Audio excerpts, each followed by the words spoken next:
back to Day and Night Studio. I'm Dana Davis, and we are going to do a combination of a lot of steps to build our drawings. This is how I teach students to control the size of their drawings on their papers, which I still struggle with sometimes, but using these steps has helped me a lot. And to place all the objects that they're drawing correctly in proportion to one another, and get that all done in one drawing. So we're not going to shade or do anything like that in this video. We're just going to worry about size and placement and proportion. So let's get started.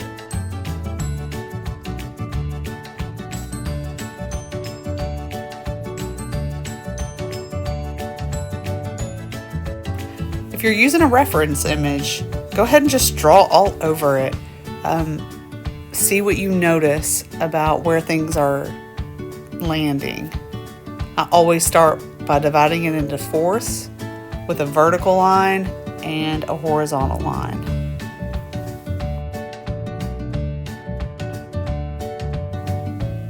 Okay, now we got to put it on our paper, but how do we lay it out? Vertical or horizontal? Well, this image is taller than it is wide. So when I lay it out on my paper, I'm going to put it in a vertical format. Okay, since I have anchor lines on my image, I'm going to go ahead and put a set on my paper so that they will correspond.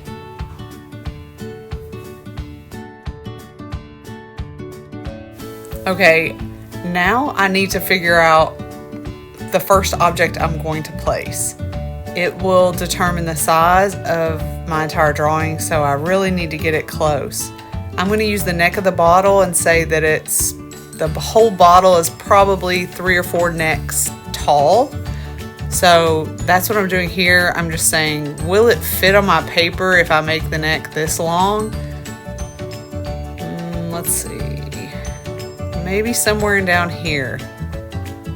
So I'm guessing a little bit, but I want to measure it some.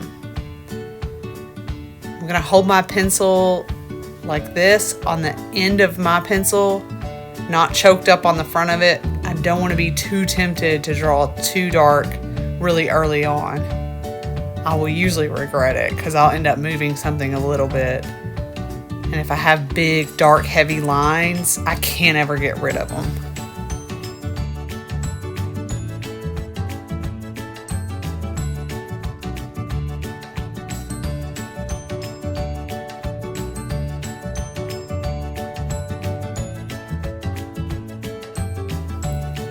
Alright, now I'm thinking about the next object. I think I'm going to place this paper roll, but where does it go? I have to figure that out. I think I'll start with the top of it, and it looks like if I extend a line from the top of that paper roll from my vantage point, it looks like it should land on the bottle right there. So I want to place it in accordance with the bottle, because the bottle was there first. So whatever I place first, I use it as an anchor to put everything else.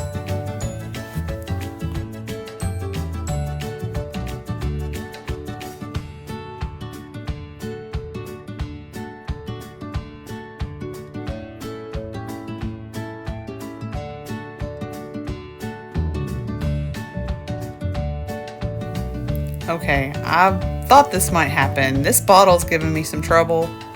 It is symmetrical, and I've looked at it now for a little while, and I'm just still struggling with the symmetry. I have it divided in half, but sometimes I get comfortable with mistakes that are even slightly off. So I'm going to swing it around upside down, spin it around, and all of a sudden some of those mistakes become a little more obvious to me. I don't know what it is about your hand just not wanting to make the shapes they're supposed to make, but flipping it around sometimes lets you deal with those a lot easier. So just a little trick there that I use pretty much every drawing that I've ever done. So I really like that one, and it helps me to see what I need to see. Okay, I'm going to try to find this box. I'm going to start with the part that was touching the bottle, looking at negative space between the box and the receipt paper roll and the antler, just trying to use all my accuracy tools. You can see that little V between the bottle and the box, the top. And now I'm going to start placing the antler according to all these little gaps that I see. We call those negative spaces. They're not being used, but they are useful. Okay, so all those little puzzle pieces help you to make sure this drawing is accurate, to secure the placement. So be sure and notice those little spaces, those little negative spaces. Really, really helpful.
So when you're practicing a setup like this, just grab some things from around the house. Try a few geometric shapes like I did. I just grabbed this little box that is inside of it is Scotch tape, and then I have these old bottles in my drawing class and some receipt paper rolls. You could use a toilet paper roll. You could use a soup can. Anything that's symmetrical, maybe in cylinder shape, will work. Just set yourself up a little practice and maybe even time yourself and say, how much can I get done in X amount of time, and how accurate is it to what I see? Try not to always use a reference image. Try to draw from life as much as you can. I set this up in real life, and then I took a picture of it so that I could do it for the video, but the best practice really is from life, and I just feel like there's really no substitute from learning there first and then take a picture if you just still need more time or you need to fine-tune a drawing. Maybe you want to take it to completion and you want to shade it and finish it up, then I suggest for sure just go ahead and take a picture of it. But I like to just draw what I see from my perspective. I think that's a fantastic practice. So that's what I'm going to suggest.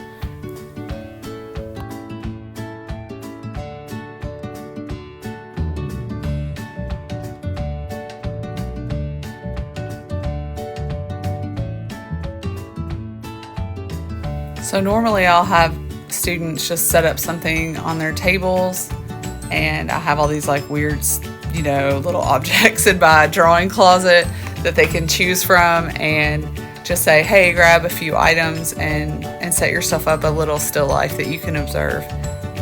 But I always say, just do it in your sketchbook.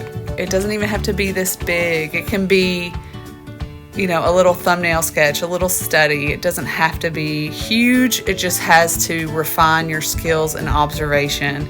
That's really what it's about, is getting that communication between what you're seeing with your eyes all the way down through your fingertips to where you can actually record it. So sometimes that journey is really long and it's cluttered with all kinds of other things that we're thinking about. So getting that hand-eye coordination going again and getting all those signals from our brain to actually make a difference on our drawings, sometimes it just takes a while to brush off all the cobwebs, to get us, firing again. So give yourself a little time.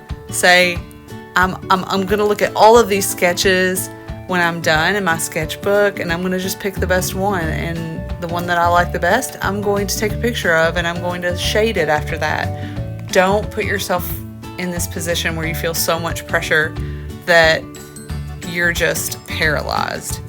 So start off really, really lightly and just go from there. Let yourself practice. Give yourself some grace. And I think that you will have a lot more success in the long run if you can just have enough patience to do that. And it's easier said than done. So, I'm with you on that. Let me know how your drawing goes in the comments below. And I hope it goes really well. Tell me about how long you practiced and what worked for you. And I'll try to include some of those tips on some future videos.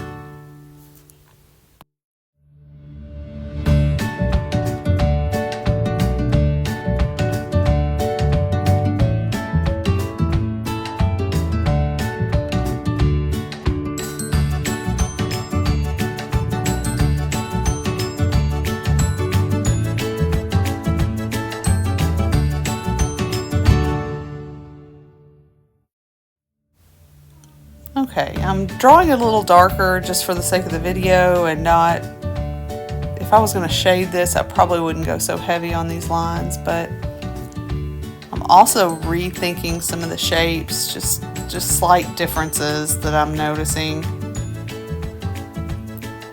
And you can see me just kind of shift things around, just trying to figure out little characteristics that I may not have noticed initially because I was just trying to figure out big shapes. I'm still measuring and looking at different areas. I'm starting to think that my neck of my bottle is a little bit too short, so I might rethink that too.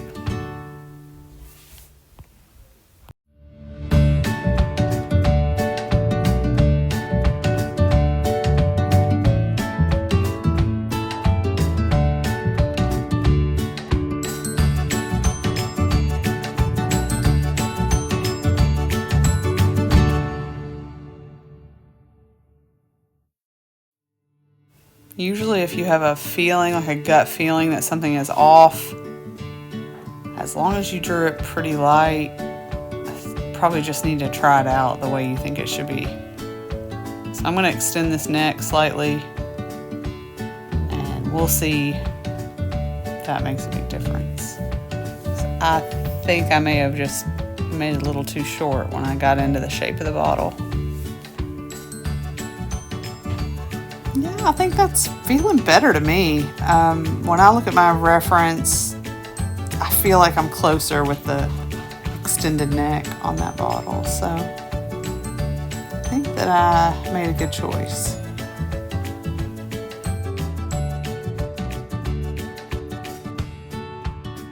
Okay, because I freehanded some of this, I need to go back and check my box angles. Maybe make them a little more fine-tuned.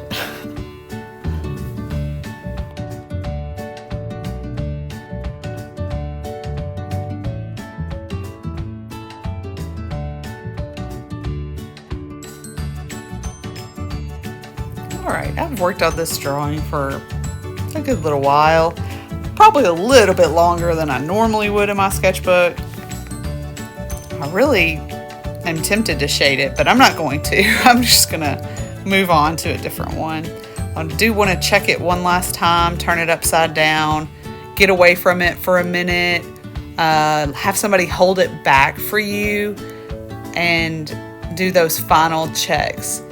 If it looks good from about 6 feet away, that's normally what people are going to see your art at, hopefully behind a velvet rope. That would be ideal, right?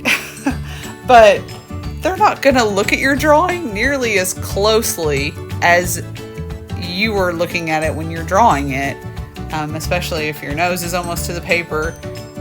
Get back away from it. Take a fresh look. That's usually my nickname for those things. Like, let it get cold. Get a fresh look. Let let it rest for just a minute. Let your eyes rest on something else for a while, and then go back to it and see how you feel about it. If anything looks weird, just like I caught my neck of my bottle getting a little bit short. I didn't notice it right away, not until I kind of came back to it. That's when I noticed. So let yourself have a little break and get away from it.